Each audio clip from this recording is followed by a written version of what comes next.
Goeiedag, good day, fellow South Africans and citizens of the world.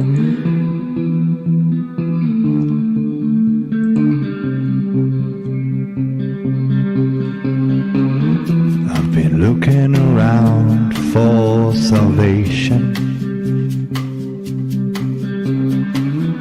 I've been looking around for the truth. All around me I see frustration,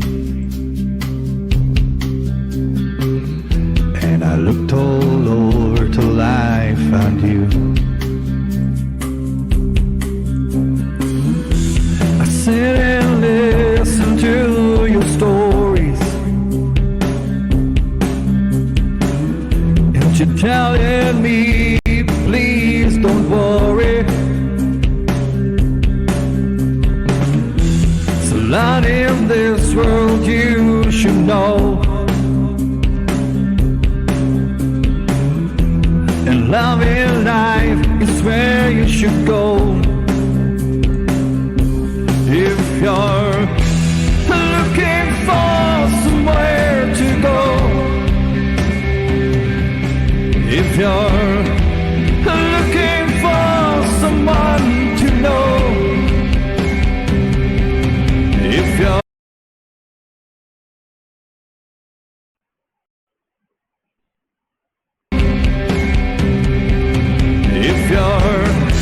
looking for someone to guide you,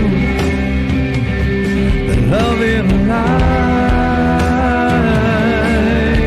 will guide you. Goeienaand, good evening, fellow South Africans and citizens of the world, and welcome to tonight's live stream. Well, 90 minutes ago I got up to prepare for this live stream alleging fraud, organized crime by Shoprite and ABSA Bank, and of course my guest tonight is Johan Roodt. So Wentzel, yes, we are going ahead. While checking my email, I saw one from South Africa's largest legal company, Wentzel, which obviously drew my attention. Their client is ABSA Bank. Let me show you the document attached to their email. In fact, I'll read it to you. Give me a second. Okay, here we go. Wentzel to Mr. Scott Bolson.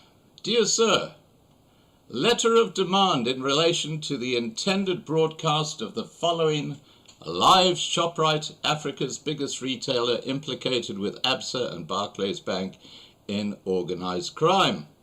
It says, 1. We act on behalf of ABSA Group Limited, our client. 2. We refer to the live event that has been advertised on your YouTube channel, Loving Life TV, titled Shoprite's Africa's biggest retailer, implicated with ABSA and Barclays Bank in organized crime, and which has been scheduled for live streaming tonight, 20th of January 2023 at 8 p.m. The live event, well, here we are, we're live. The advertisement of the live event appears at the following link, and then it gives the YouTube link, and a screenshot thereof is annexed, marked A. 3. We note that the live event description contains the following statement about our client. 3.1. Allegations of fraud which appear next to our client's name and logo. And 3.2. Johan Roodt is taking on the big banks, Shoprite, and even the justice system in South Africa. He has developed a strong case and has had many people joining his fight for justice. Tonight we will find out where his court action stands. 4. These statements contained at least the following defamatory meanings, namely that ABSA, point 1, is involved in organized crime, point 2, is unethical and participates in criminal activity, and 3, colludes with Barclays and Shoprite in organized crime.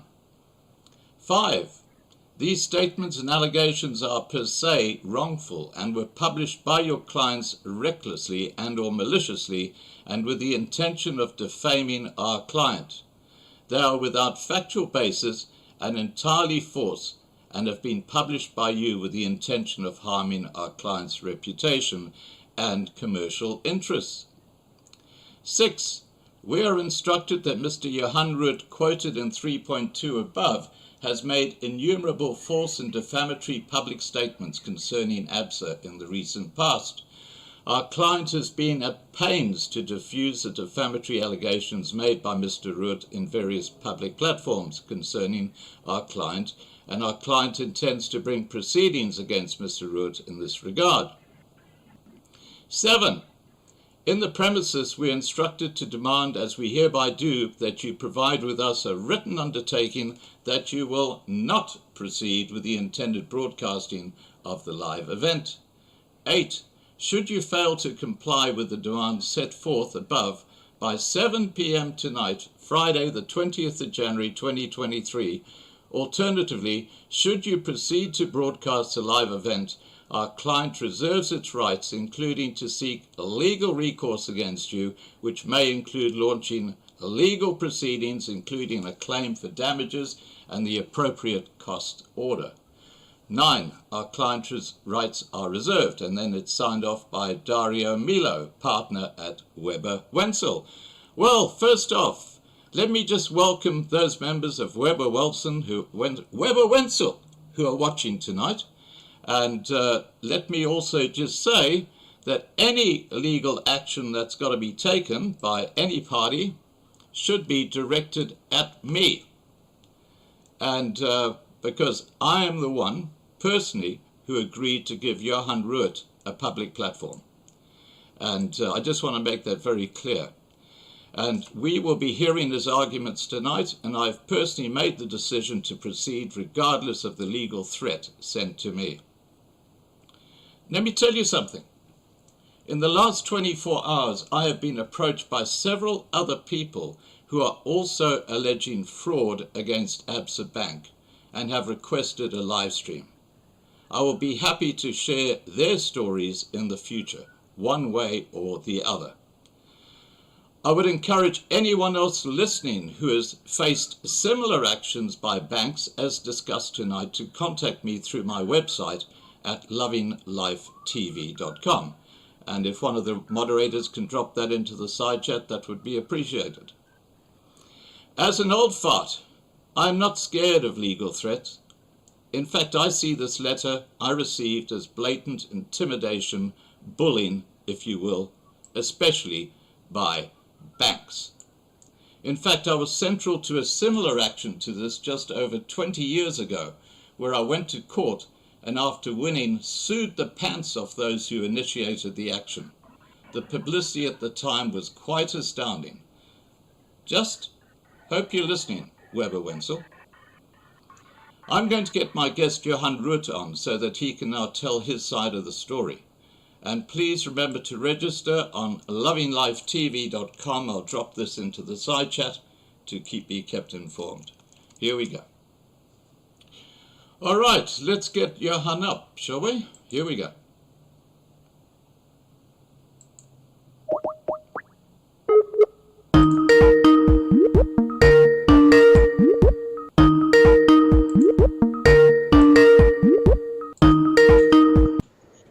All right, let's get Johan up, shall we? Here we. Hi, Johan. Hi, Scott. How are you? Good. I can't see your camera. I'm trying to. Whoa.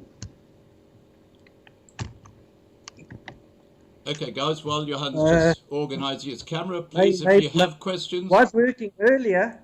Yeah, it was. Let me see. Is that it? Yep. Oh, there you go. There you go. Now we see you. I love your wig. It's the top part of a ghillie suit. That kind of sums up the situation in so many ways. Now, let's get straight into this, Johan. Right. Why do you accuse ShopRite of being implicated in organised crime? Well, because they are, and they've been confronted. all their board of directors have been confronted. They were part and kept appraised of the investigations in real time over a 3-year period, as was ABSA Bank, Barclays Bank, Liberty Life, and all attorneys and judges and that. And they are guilty of organized crime and being part and parcel, not only in facilitating it, but also being complicit in the cause of it, in that they conspired together with a gentleman by the name of Charles Christodoulou, and working with ABSA, attorneys like Andrew Johnson, and they plundered and unlawfully went after the assets of the Australia-New Zealand group of companies.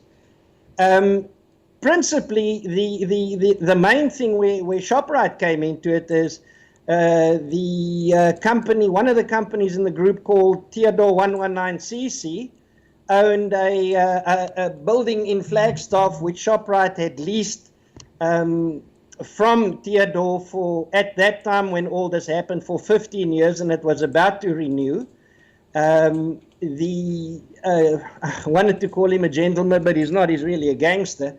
Charles Christodoulou, Sharambolos Christodoulou, from the company, he's got a lot of companies called Comdev, had been targeting that building because he's got a very, very close association with ShopRite, and in fact operates a few ShopRite branches, and muscled in. He tried to muscle the building away from us, and then when that didn't work, he solicited and worked with his connections, Andrew Johnson, who's one of the ShopRite not ShopRite, ABSA heavy hitters, and with the people in ABSA Bank, people like Liz van der Walt, Heike Meyer, Martinez Janssen van Rensburg, Jean Pretorius, to name but a few.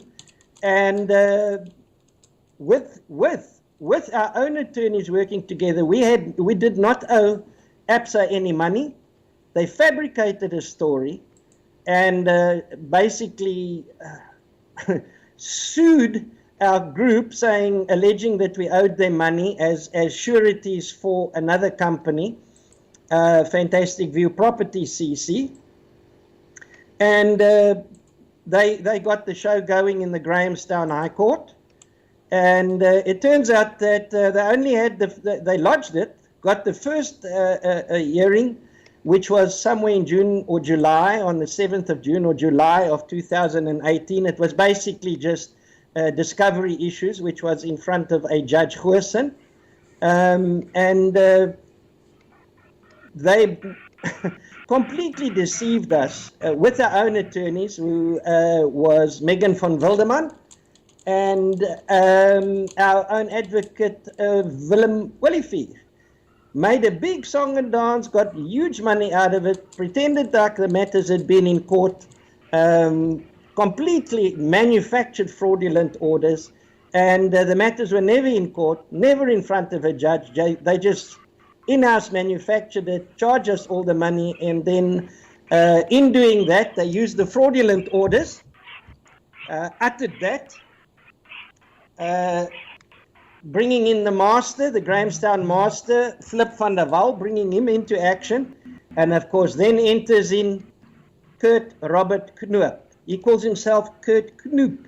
You know, he's from Hilton, Kurt Knoop. Let's call him Kurt Knoop, not Knoop, Kurt Knoop. Anyway, he rolls in together with Dali van der Merwe, and the next thing is, there they go, working in tandem with Andrew Johnson.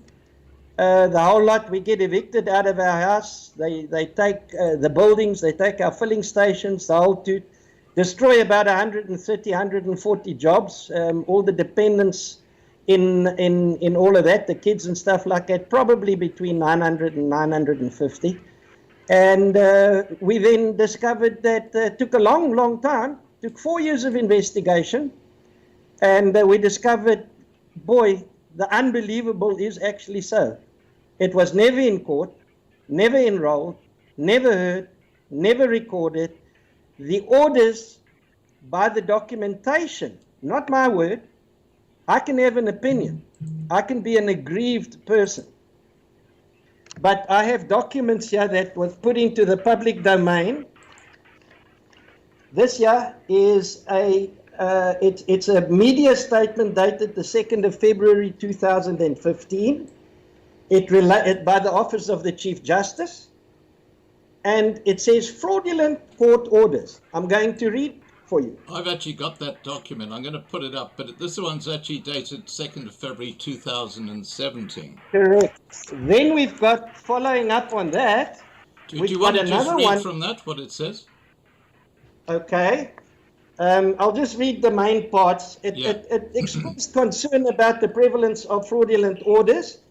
But it says, when confronted with an alleged court order, members of the public are urged always to verify its authenticity with the court from which it is allegedly issued. We'll come back to that one. Mm-hmm. However, there are a number of things that an individual can look out for that can help ascertain the authenticity of a court order. And it lists a few things. I'll only deal with the three that's really important here. Right.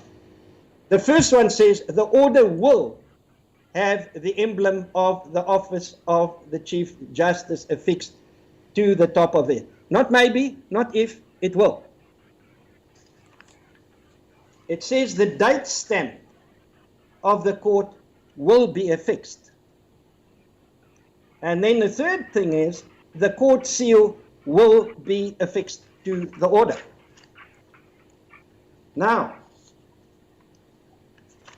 the purported orders that we have, I'm only going to deal with 12 for now, but we've got, I think we've probably got 28 or so in total, because when we discovered these were fraudulent, we went digging and found out even more.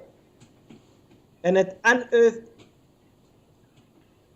basically a bordello of prostituted flippin' criminals and judges. Now, we deal with the Judiciary Annual Report. I don't know if you've got that. 2017. Was that in the same group? Was it the stuff that I told you? Yeah. Look, let's just say I haven't, but just I don't want to waste time with it. Yeah, just okay. Tell us what it says. Basically, what it says now. This is the Judiciary Annual Report of 2017. It's a different document. Right. Also into the it's the report. You can download it off out of the Government Gazette. Okay. Essentially, it says there.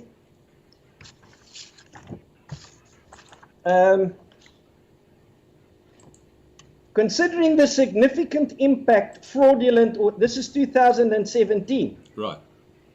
Considering the significant impact fraudulent court orders have on access to justice in society, as well as the syndication of activity aimed at undermining the integrity of court orders, the committee engaged both the SAPS and the Directorate for Priority Crime Investigation, the DPCI, on the issue.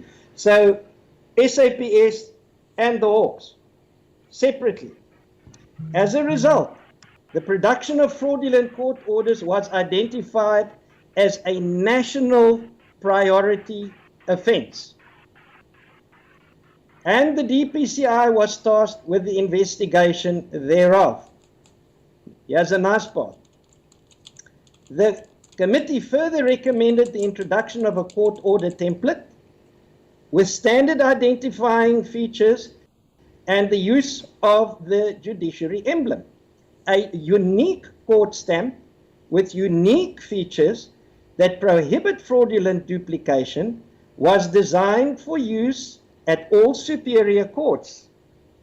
These recommendations were approved by the heads of court and, important, has since been implemented. I stress, has since been implemented. We're talking 2017. Right. Now, okay. Are you saying, Johan, that the court orders you got did not have all that information on it? Plain white paper, not even the registrar stamp, nothing on, plain white paper. And I have them here. Just a second. Here they are, 12 of them. Okay. Yeah, I can read that. Right, I'll email them to you if you don't have them. I need to just put it, bring the phone. Just for Weber Wentzel's information, because they'll be watching this. They've got it. No, but hang on. Just for their information, Johan has sent me every single document that he's got electronically. So we have a complete record of all the evidence. Now, Johan, how much does this cost you personally?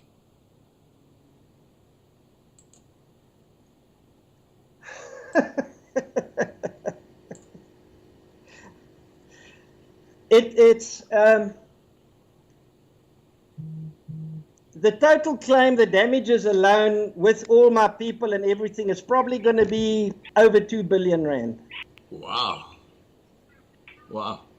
Okay, now you must remember, it's not the direct. You must remember what these guys do is they plunder you. They will destroy huge businesses, absolutely kill everything off, destroy all the jobs, so that they can steal the assets that's left and then pick that up for a fraction. This is stock standard. We've got. Listen, Scott. Since I've gone public with this, we have got. There's between 30 and 40 separate groups, all working independently and swapping information. And let me tell you what. This has happened hundreds, and it is happening with hundreds and hundreds and hundreds of people. Now, you need to understand, since I've gone public, because I had no choice, they tried to take me out. Andrew Johnson, Advocate Collingwood, and Craig Preston White tried to take me out, alleging that I was in breach of a court order. And they tried to, they induced Judge Chile to also hand me a fraudulent court order. I actually laid the charges of conspiracy to murder me against all of them and against Judge Chile. So Judge Chile is actually fraudulently charged. He's criminally charged, I should say. The case number is case number 510/9/2021 at the Durban Central. That follows the attempt of those three people together conspiring with Judge Chile to have me arrested and taken to a Westfield prison, where I would no doubt have been killed, when Andrew Johnson filed case 446/21 in the Durban High Court, alleging that I was in breach of a court order when I wasn't even defaming him. It was the forensic investigators who, over a period of three years, uncovered all of this. But these were attempts to actually stop us and stop me, and the pressure was put on me to stop all of this. And he had threatened to do so before the time. I've got the letters and the emails. Now, Johan, when nothing else happened. Johan, can you take your wig off now? No. Okay. I've just had requests in the side chat, people saying, can you please take your wig off? Well, do they think I want to look like this? They've had three attempts on my life. Okay, I understand. All right. Well, that's fine. We'll live with that. Now, look, I just want to say to people watching that I have, since putting up that notification of the ABSA live stream, I have been contacted by several people, I'm not going to say how many, who have similar allegations against ABSA. And they are willing to come onto live streams and present their cases. There is clearly something to answer here. Why would several people in South Africa be approaching me and saying that they have a similar story to tell? And not only that, there are people who have committed suicide as a result of these foreclosures on their properties and things like that. And you wonder if they are all bona fide when you hear what's going on. Now, getting back to your case, Johan. Cases. How serious? Cases. Go 4 ahead. companies. Sorry? 4 companies, not one case, 4 companies. Case 5078, 5079, 5080, 5081 in the Grahamstown High Court. That's of the year 2016. Right, okay. Now, how serious is this internationally? I mean, if ABSA Bank, for example, is found to be committing fraud, what will happen? What you must understand, Maria Ramos is implicated personally as well. Barclays Bank is implicated personally as well. They're based in the United Kingdom. Yeah, Barclays Bank PLC, because at the time when they filed these, you know, when they started their nonsense, it was a complete setup. We didn't owe them the money. I've got 2 documents here. Yeah. Thank God I made my attorney. I drafted them. I made 2 of the attorneys that acted for us, put them on their letterheads and send them to ABSA and to Andrew Johnson. We didn't know our legal team was actually in bed with it. We didn't have a clue. You just couldn't believe it. Wow. But we said, you know, you're claiming that we owe these money, produce the legal nexus, produce the resolutions. You claim that our companies are surety for this other company, Fantastic View Properties, in which at one time I had been a minority shareholder of 40%. The majority shareholder at all times, 60%, was a man by the name of Stanley Goldwana. Stanley Goldwana and I had been good friends, started off, but with the benefit of hindsight and time passing, I discovered that he'd actually been captured himself. Charles Christodoulou was working with his second wife, Temperance, who was actually a witch. She was practiced voodoo and all of that. And Charles Christodoulou got involved there, working through Temperance. And of course, with Andrew Johnson and attorneys Gary van Wyk, all of them zeroed in on us. I was made the executor of Stanley's will. I've still got the will, yeah. They managed to actually get Gary van Wyk fraudulently appointed as curator bonus, and they attacked us from 2 different sides.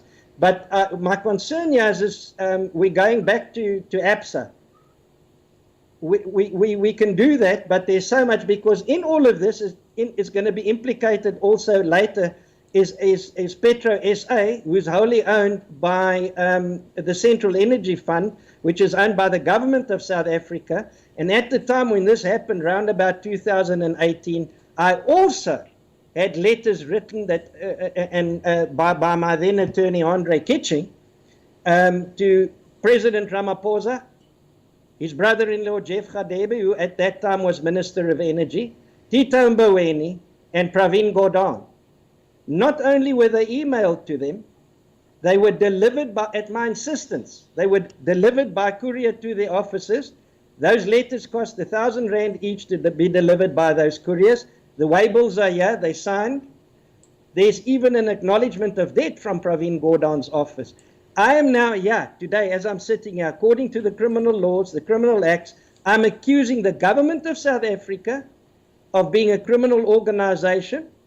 We know that actually initiated, caused, used Petro SA, which they had full control over, or if they didn't do it directly, they were informed in writing about it and didn't do anything about it. And guess what? It's the same judge, Judge Pickering, that we're talking about with these 4 companies, the same Judge Pickering and the same Registrar Bikitsha is there, and it's also, it doesn't fit. It's not stamped nothing. We checked the court rolls, everything, same story. So we're talking one sordid big mess here, and it's Petro SA, it's ShopRite, it's Liberty Life, it is ABSA, it is Barclays Bank. They are totally and utterly, there's no way out of it. Now, if you actually look at the Code of Judicial Conduct, which you can download from the Government Gazette, it's 35802. The judges are absolutely and totally, utterly screwed, because a judge can. There's if you look at there's a section that protects judges from being sued civilly. That's actually quite evil, because it's an old apartheid law, so a judge can do whatever he wants, and you can't sue the judge.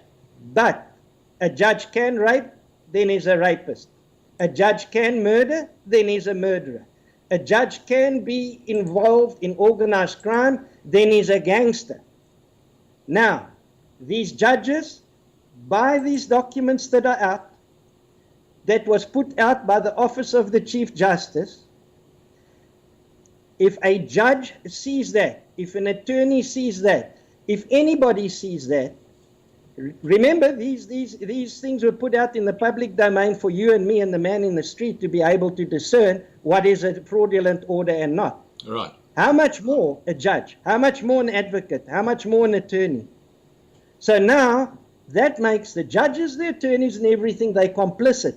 We actually have an organized crime syndicate. It is a system. It is not a dirty judge here and a dirty attorney and a dirty advocate here. You have an organized crime bank. All four, by the way, all four major banks. We've got hundreds of cases. We've got plenty of judges involved. These investigations that uncovered this is over a period of 3.5, 4 years. Every single email and letter that went out as it was investigated, everybody was included from the word go. All the judges, all the attorneys, all the registrars of the courts, everybody, our attorneys, ABSAs attorneys, ABSA, the whole toot. They were all included over a 3.5 year period.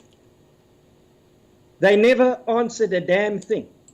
They are guilty because Section 34 of the Prevention and Combating of Corrupt Activities Act says they are. I'm not making allegations. I'm making straight out accusations and I'm calling them out. Now it's too late because it's in the international domain. I've got to be very careful here now, so I'm asking your viewers to bear with me because there's a lot of very, very good things that have happened, and we are overwhelmed by what's happening, and it's happening very, very fast. Since I went public, and I had no choice because they were going to kill me anyway, so I thought, oh well, just go for it. People have come forward, whistleblowers. We thought everybody that all judges were dirty. Everybody was dirty. I'm gonna say that we're pleasantly surprised by how many are coming forward, and you must understand their position. They in a pool of piranhas. Yeah. If they don't swim with the shoal and they act a little bit different or funny, they will be killed. They will be taken out. So we have understanding for that. That's the same thing with the masters.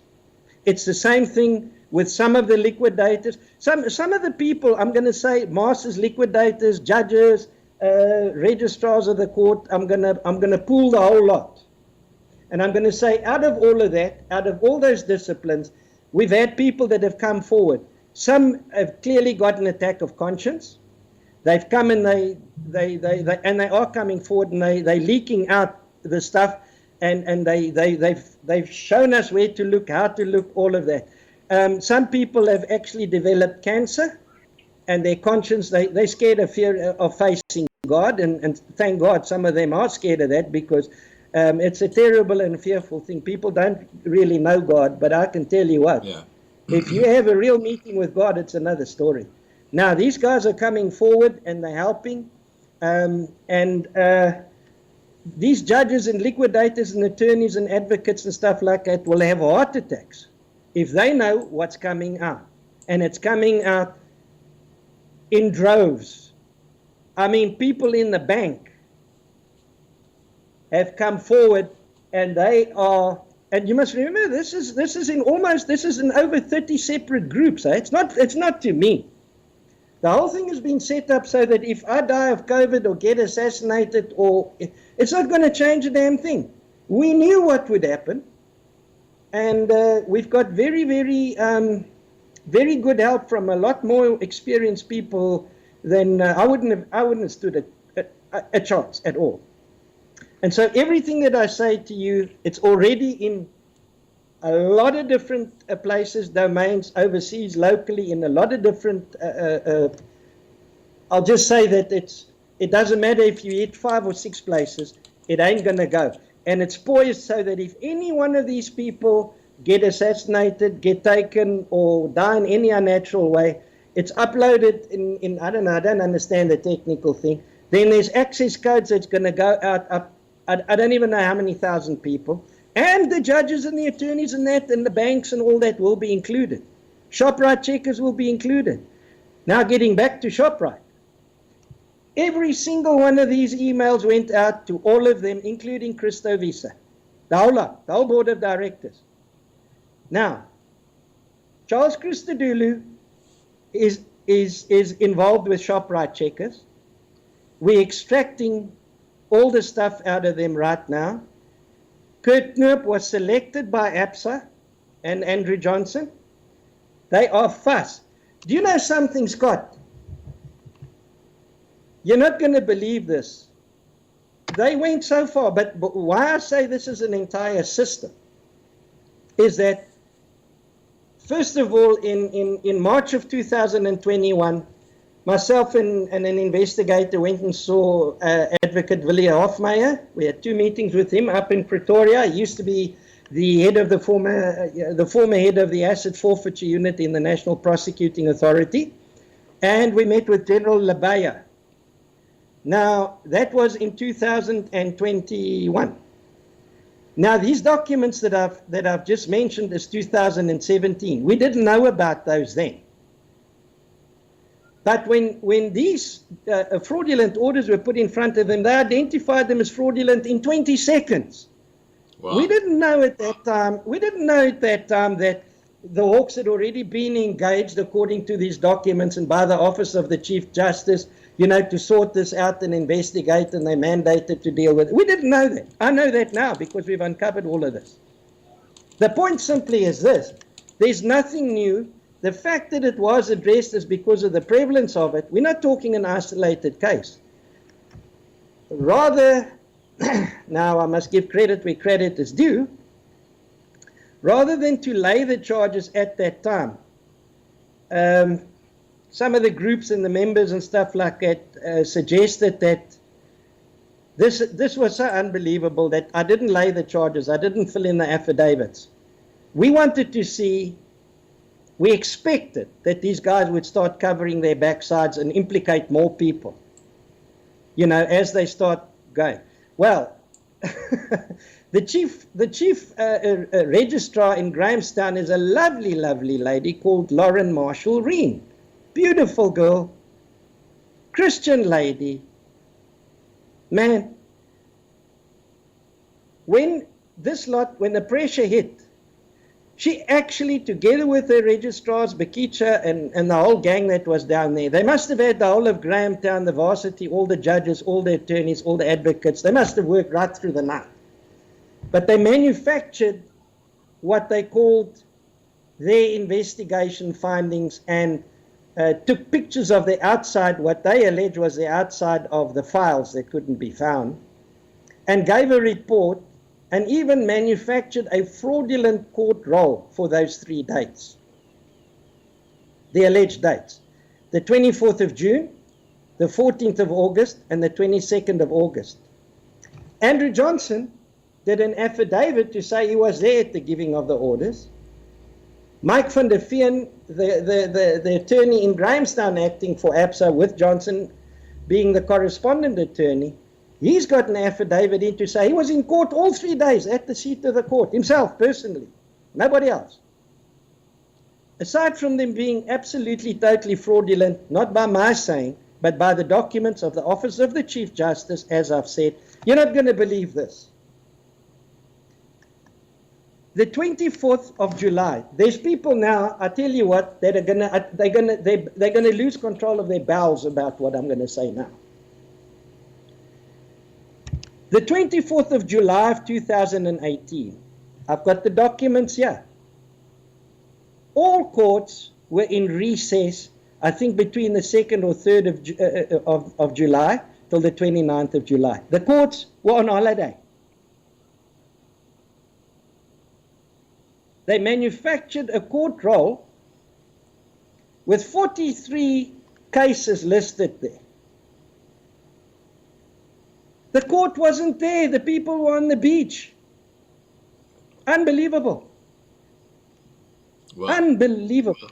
now, Scott, unbelievable. okay. Now, Johan, you've mentioned ShopRite a few times, and I've had Yeah. people asking who's actually implicated at ShopRite. Do you want to go in detail as to who you're alleging Yes. ShopRite is involved in this?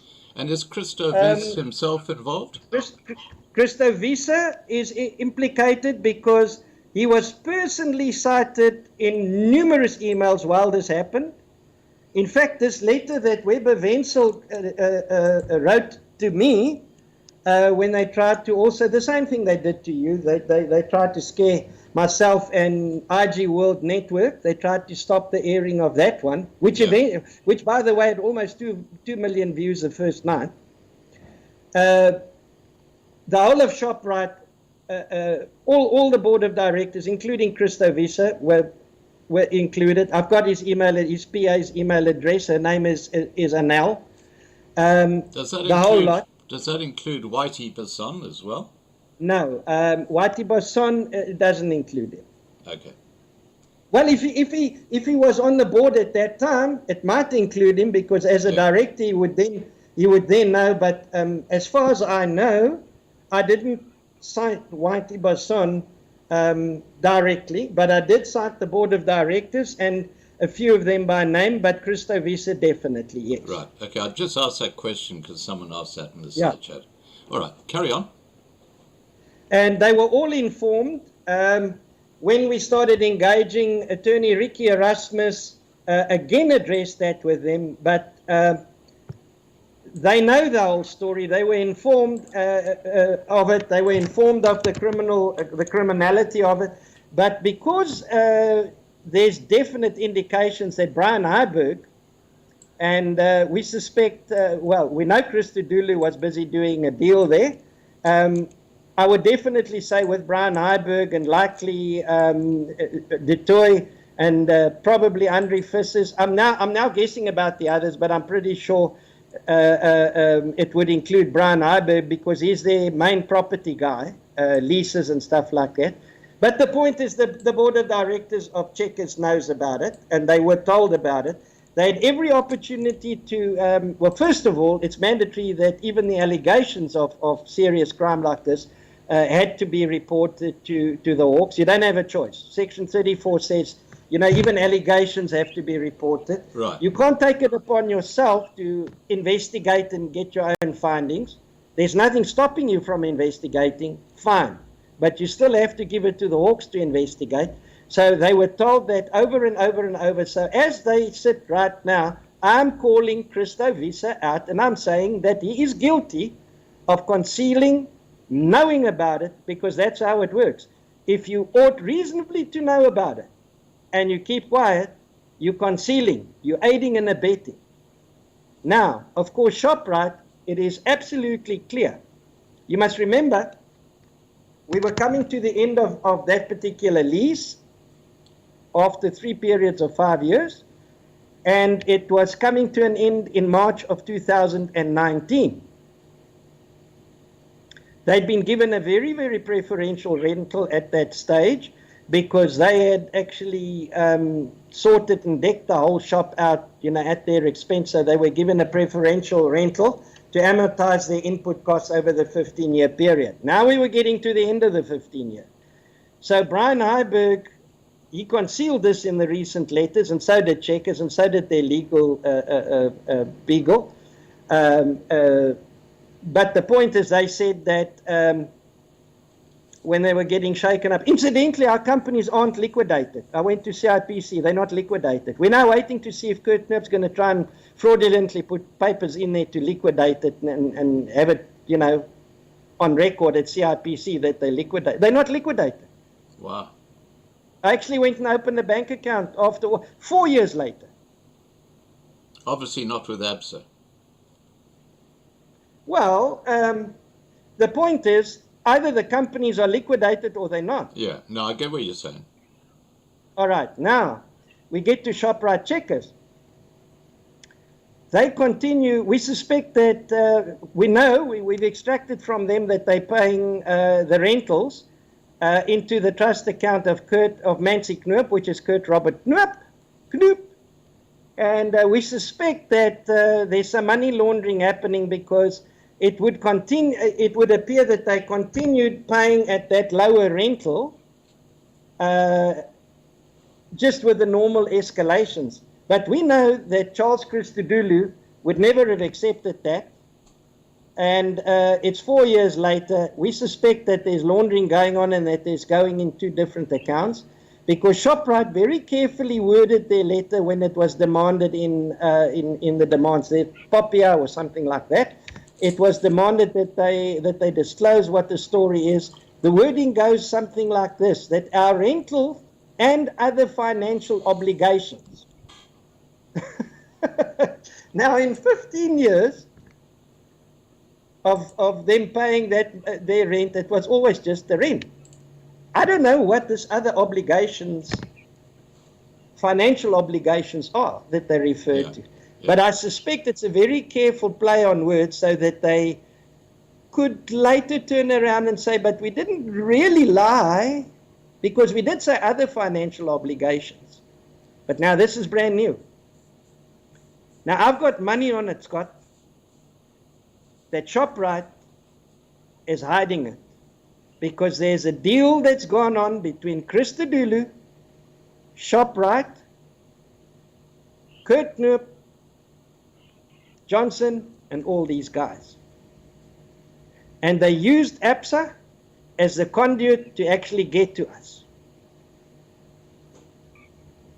I get it. They also used Liberty Life to get to us. We'll get to that. That's another story for another day. But the point is this, that Shoprite is now guilty, and I'm calling them out, and I'm calling their board of directors out. By the way, that includes Wendy Lucas Bull. Let's mention that good lady's name here. I'm calling her out because she was at ABSA until recently, and then all the dealings that we had about all the fraud and stuff like that, and corruption and organized crime at ABSA, she knew about. She's recently moved from ABSA straight to Shoprite. I think she's a chairwoman or chair lady or something, or CEO or something like that. She's now walked in, and so she's going to get a double whammy. Because if organized crime and fraud and corruption and stuff like this happens, and you know about it, and you don't report it, it's an offense. You're guilty. Now, you partake. Now, Johan, these are very serious allegations to make against Shoprite. No, they're accusations, Scott. They're accusations. Yeah, but they're very serious accusations to make against such a huge business.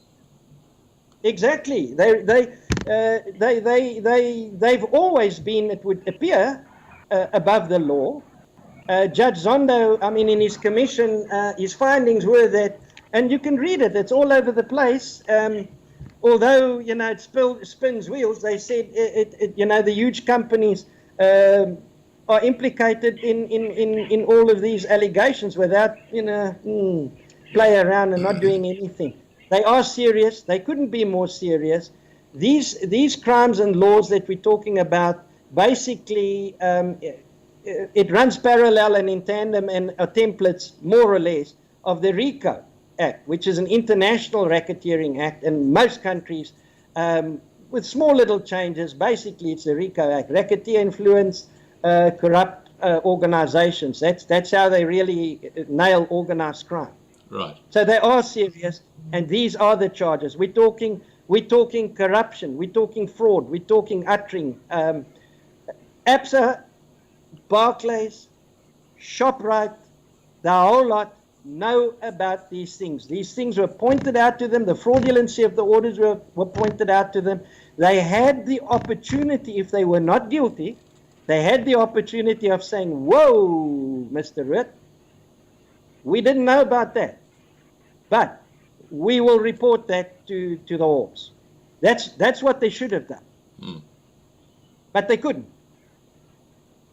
And they wouldn't. And so guess what? Welcome to organized crime, Shoprite. Welcome to organized crime, the board of directors. Welcome to organized crime, Mr. Visa. That includes Barclay.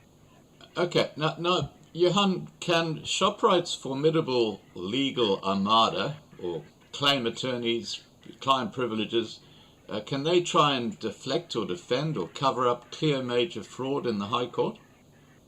They definitely will. It's been the case all along.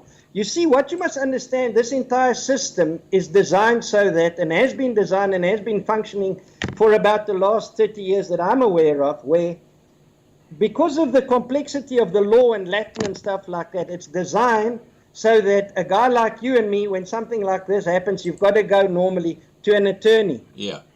That attorney, we haven't found one yet that's clean that'll take it on, because they either all, without exception, part of some bank panel. That's where their money comes from.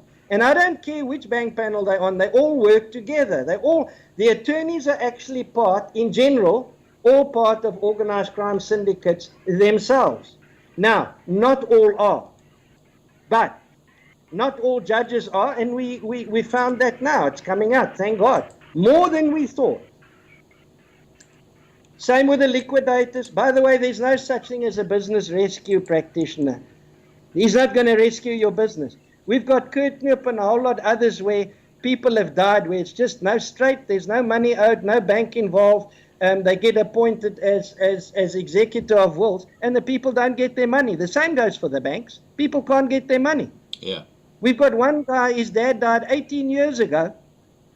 It's him and his sister. They can't get the money out of Kurt Knoop 18 years later. Nothing. No creditors, no bank, nothing. And the masters are in it.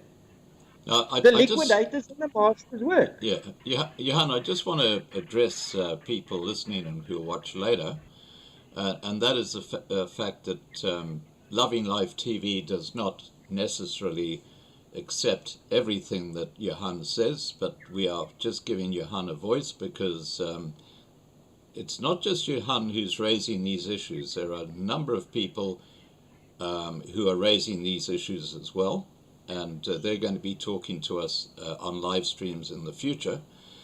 And sadly, quite a few people, as a result of some of the alleged skullduggery of the banks, have actually committed suicide, and that to me is absolutely horrific. Now, let's get back to one of the names that you've spoken about, Johan, and that is Charalambus Christodoulou. How does he fit into all this? Well, he's been into property, and he's been involved with ShopRite. He operates a few ShopRites himself. He's been after our property in Flagstaff from about, we signed that lease somewhere around 2002, 2003 or thereabouts. And he's been after that property from Stanley Goldwana for, I don't know, from about that time. That's a very interesting question. Because what happened is he's been trying to get that property for a long time. That's when he started targeting us. But what he doesn't know, and what's probably going to make him lose control of his bowels, is that Stanley was he was dying, and he was captured by his situation and his wife and stuff. He was feeble and frail and so on. And he organized a document, a 2-page document, to get to me because he couldn't escape his situation. They had him fussed. And he gave me a 2-page document, and I've got it. Just a second.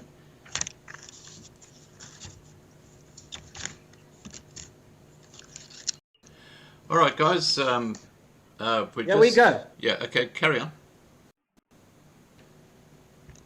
This is dated the 18th of August 2006, presented to Stanley Goldwana. It says consent to pay off and set off, handed to him by Charles Christodoulou. It says the Charalambos Christodoulou, in his capacity as sole member of, listen to this, Lot 86 Flagstaff Property CC, with the registration number 2002/053718/23. Christodoulou had already registered. How's this for a fingerprint? How's this for DNA?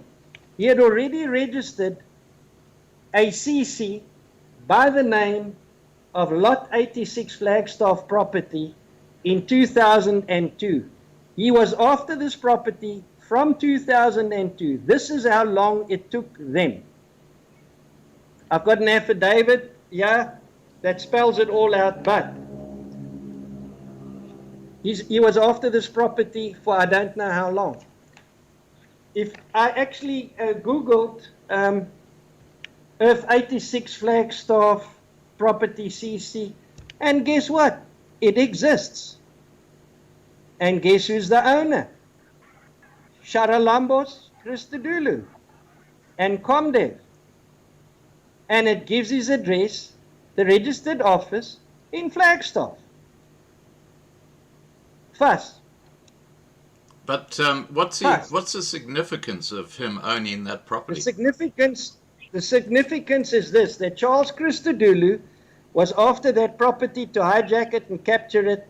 He'd already registered a CC with that name in 2002. He's been trying all along. And when nothing happened, I've got an affidavit here by Andre Kitching, where Andrew Johnson wanted to set up, acting at the time for Charles Christodoulou, and wanted to set up a meeting with me because Andre Kitching was my attorney at the time. He wanted him to facilitate a meeting, and negotiate a deal that would be mutually beneficial, as he put it. I didn't go for it because I didn't like the whole story. My attitude is, if you want to do a deal, phone me up. Don't come through the back door. That's how I do business. Yeah. That didn't work.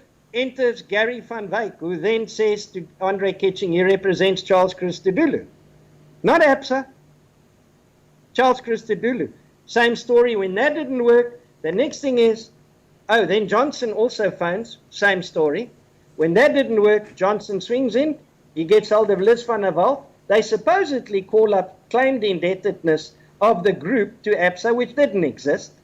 And then they use that as a basis and say it's co-sureties, for claims of Fantastic View, which is also in dispute.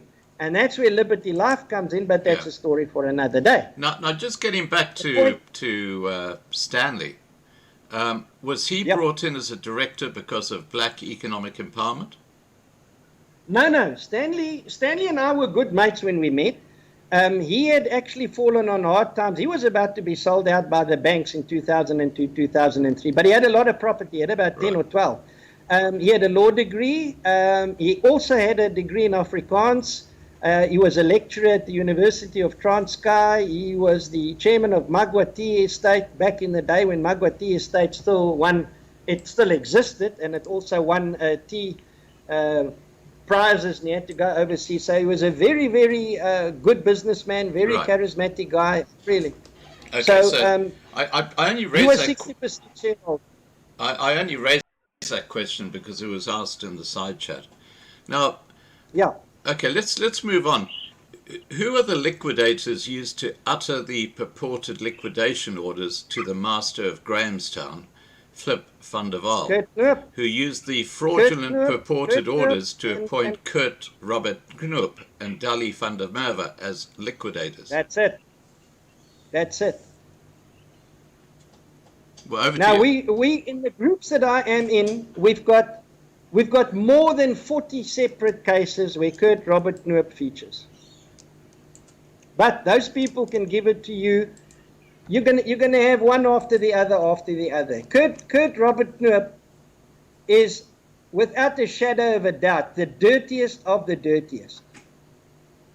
And I'm calling him out. I've got him back where him, Brad Elliott, my own attorney in that matter was Gordon Henry de Beer of GH de Beer in Kloof. where they did exactly the same thing in one of our companies called Excador 28cc. They've been doing this since 2008, 2009 that I know of. He's dirty. He is dirty. I'm calling him out to his face. Okay. He is dirty. All right. Let's I move. know that he threatened people. I know that he threatened people. I've spoken to a lady who was an attorney herself. Yeah. Listen to this. Her husband was a builder. Went into business with somebody. They put up a big building, and he was the builder guy didn't get treated fairly. So when he put the company into voluntary liquidation so that it could get liquidated and he could get his money out. You know, liquidator comes in, sorts the thing out, and then apportions who gets what. Never saw a single cent. When they complained about it, spoke to us, the next thing, that was it. They walked away from it. She'd been threatened by Knoop. Right. Incidentally, I must just say this, that the other television crew, IG World News, one of their security guys was assassinated a few months ago, dead, stoned, shot. Wow. So we're not talking maybe ifs and buts. He was killed. We believe it was a case of mistaken identity. Well, just moving on, has any judge, attorney, or advocate been able to rebut any of your accusations in this? Not a single one, Scott. All the emails, and I'm probably, when it really got heavy, when I started calling the whole damn lot an incestuous bunch of immoral bordello operators that had franchised, you know, running whorehouses countrywide, like that. In those words, not a single one could even say a word. It also exposed the fact that legal aid is fully compromised. It then went further to actually expose listen to this, the forensic department in the office of the Chief Justice. I've got the documents here. They are implicated because these fraudulent orders, they flew down from Joburg to come and see me. I gave it to them, did the affidavit. They actually sent me a letter to say they're authentic. They were hoping to bulldang us. This is the forensic department in the office of the Chief Justice. Well, Legal aid is criminally implicated Andre Brits because Judge Chili gave me a fraudulent order in the Durban High Court, not even signed. They never expected me to turn up. Judge Chili just about, he didn't know what to do. I thought he had swallowed his dentures backwards. He couldn't talk. Now, he couldn't talk. Johan, which firms have come up against you or ABSA, and what did they threaten? Are you talking legal firms? Yeah, which firms? Yeah, legal Okay, let's go backwards. Weber Wentzel, done. The same thing they wrote to you, they don't have an answer. I'm very disappointed, I must to say the checkers didn't go to their attorneys, but I suspect that maybe Brian Harburg was a bit too scared to let the rest of the guys know, because he's the only one whose cell number I had to invite him. Otherwise, if he had gone to Christo Visa and all these other guys, directors, they may have also got their attorneys in on it. So I'm a little bit disappointed there. I really was looking forward to that, but that didn't happen. So we got Weber Wentzel. Now we go backwards, and then we have got Preston White, attorneys. Then we got Johnson and Partners. Then we got another firm, I forget it, it's a small one, where they tried to hoodwink and pretend that new attorneys, they wanted to dupe me that they weren't in court so that they could get the judge to sign a warrant of arrest for me, and smashed my car window and tried to, as a decoy, pull me away, and the judge was on standby to sign that thing. That's a story for another day. We can go into the methods of the whole lot. Cox Yates, they used the fraudulent order to evict us out of our 13, 14 million rand home in Kindlewood Estate. Wow. Judge Pillay, D. Pillay, Madam Pillay, She evicted us off a fraudulent order. That was Cox Yates. Rona Evans was the one attorney, and Richard Hole the other one. But the whole firm knows about it. What we've done is we made sure that the whole lot know about it, so that we can have them in a position where they are all informed. All the partners are all informed. They know about it, because we had found out how the criminal procedure works and the criminal acts work. So we put them all in the place, and also, of course, give them the opportunity to rectify something, so that don't tell me you didn't know. Now you know. If you really have the heart, and if you're a law-abiding person, then act, do something, do what the law says. Yeah. None of them. The judges, incidentally, are all, because of this Code of Judicial Conduct, are also compelled to do that. A judge cannot face a thing like that, see a thing like that, and do nothing about it. So all the judges are implicated criminally. Now, Johan, have you or others you know or involved in this been threatened, or are you in any physical danger? I'm just talking about the wig. I am. They've had 3 goes at me. It has been reported to the Hawks. It has been reported in writing to a colonel at Durban Central. You know, I know of other people that have been threatened. I'm not going to speak for them, because I don't want to, put them in a difficult spot. Mm-hmm. But they've had 3 goes at me. About 2 weeks ago, somebody used one of the little. I don't want to go into it, but it was a case of they thought I was in the car, and he was pulled off. He'd have been dead if it wasn't. But lucky he's 6'6" and weighs about 140 kilos. And in a small little Japanese car, he looks like a bulldog in a budgie cage. So at the last minute, they realized it wasn't me in the car, and that's why he's still alive. Wow. Okay. So you've told us an extraordinary story, and I hope Weber Wentzel are listening. And I just want to say to Weber Wentzel, be very careful about this, because there are a lot of people who have exactly the same story to tell. Now, if it's one person speaking out, then you can say, yeah, perhaps he's a bit of a Fruit Loop, okay? And this Johan wearing a wig doesn't. But I mean, it's what he's saying that we have to listen to. And these other people who've approached me following the promotion of this live stream have talked about people they know who have actually committed suicide as a result of what they call the fraudulent actions of ABSA Bank. Now, this is just completely unacceptable. And that's why I've decided to go ahead, despite getting that legal letter from Weber Wentzel when I woke up this morning to go and start the live stream. And guys, if you want to come after me, that's fine. Just go for it. But we will on lovinglifetv.com, and for people watching here, please, after this live stream, go and register on lovinglifetv.com, where we have our main platform, because on there we can tell the truth about a whole lot of topical issues that we cannot discuss here on YouTube because of censorship.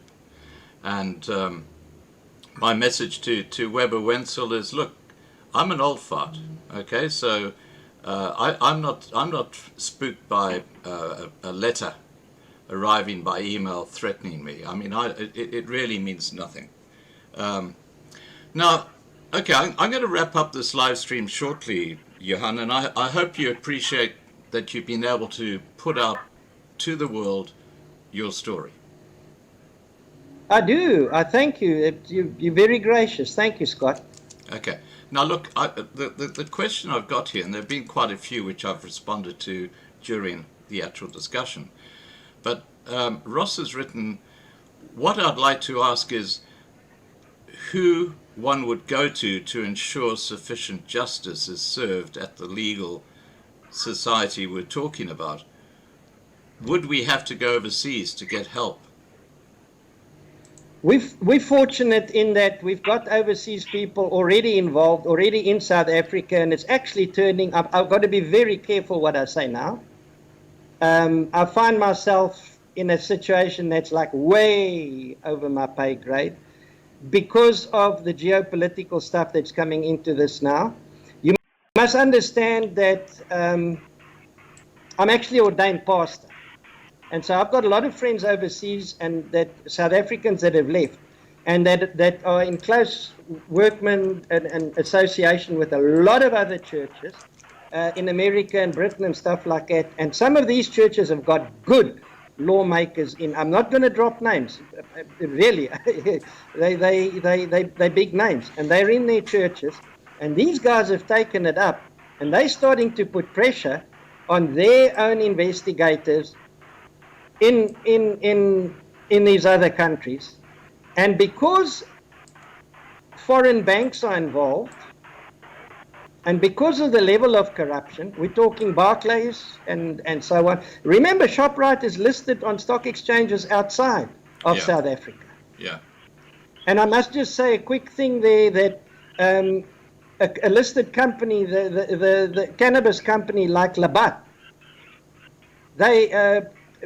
there's fraud there everywhere. The NPA can't be trusted. Generally the police can't be trusted. We are sitting with a complete failed state by definition. Mm-hmm. All you've got to do, listen, all that every South African has to do, it's very simple. Do what I did and do what the other people are doing now. We've now got hundreds of people getting educated themselves. All you do is you read the preamble to the POCA Act. You read the Constitution. What is the job? What rights have we got as citizens?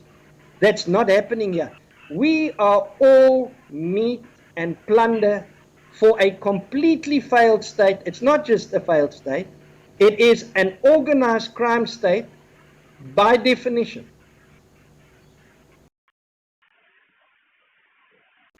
Yeah. If you haven't been a victim yet, it's just a matter of time. Do you know that we've got an economist? He calculated 2-3 days ago that every South African, on average, the debt of the country is an average of 55 million per person, even a day-old baby. Yeah. Where did the money go? I just want to show people something. Okay, I'm wearing this T-shirt for a specific reason, and if you have a look at the back of the T-shirt. Weber Wentzel, I hope you're watching. Okay? Yeah, I have walked with lions and I fear no one. I can't see you, Scott. No, you won't put see on me, your but thing. everybody else has. Oh. Okay. Oh.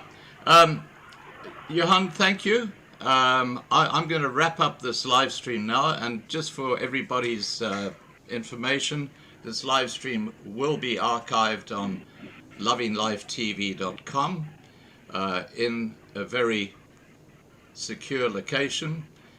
It will also be copied and distributed to certain people in case these Weber Wentzel guys want to try and pull it down. Look, when banks do this sort of stuff, try and shut up discussion over issues that people have regarding their actions, then you should be very worried about what the banks are up to. They should be allowing free discussion like this. This is very similar to what's going on with the last 3 years, where YouTube have been shutting up anyone who's dared discuss the COVID situation. People don't like it. They like free speech, they like free discussion, and as I said, in the near future we're going to have more people, more victims of the banks coming on giving their story. So don't see this in isolation. What you heard tonight is happening all over South Africa. And knowing South Africa, when you consider that Ramaphosa should be up before the courts for money laundering, for avoiding tax, all sorts of things, and yet now he's just been re-elected as president. You can understand that the fish rots from the head. So what we can do, and brave citizens like Johan can do, is just get their story out there so people around the world know what is going on in South Africa. All right, I'm going to wrap this up. Johan, thank you so much for joining us tonight, and keep in touch. Thank you for having me, Scott. Just the last parting word to Weber Wentzel. They've got all the documents. Any attorney, any firm of attorneys who actually have the fraudulent orders in their possession and they conceal it, become guilty and become part in aiding and abetting organized crime. You're warned. Thank you very much, Johan. Take care, and thanks for having me. Thanks you, Scotty. Okay, we'll probably chat to you later in the year once you've hopefully won this case. Cheers. Bless you. Have a good evening. Bye. Cheerio. Bye-bye. All right, guys, that was Johan Roodt, who's the complainant about alleged fraud and organized crime by certain big organizations in South Africa. And I'm going to say just one more time, I've been approached by a lot of other people who've got similar complaints against ABSA Bank. And if anyone listening would like to contact me and discuss actually doing a live stream to put forward their case, go to lovinglifetv.com, have a look at the contacts. You'll see my email address there. Send me an email. If Weber Wentzel can find it, you can find it. All right, guys, take care. I'm going to go out with one of our theme songs, and tonight I'm going to go out with Op ons rots, which I think is very relevant to this discussion. Here we go.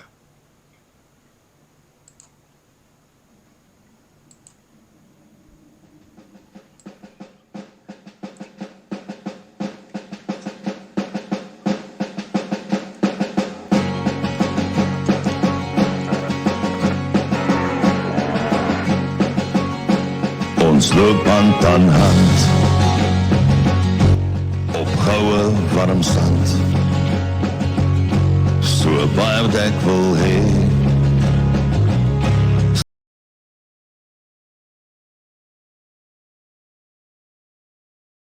So baie dit brand. Ek staan op my rots met golwe wat bots. Ons het geen vrees, want hy is in beheer. Ons sien al die planne van goddeloze manne. Ons weet hulle gaan nie wen nie, dis geskryf soos 'n duif. Ons sal wen, aanhou glo, want hy is in beheer. Die winde waai sterk, dis kragte wat werk. Die gevoel in my hart, dis vrees wat wil brand. Ons is boere met trots, met my hand in my bors. Ons ken geen vrees, want hy is in beheer. Ons sien al die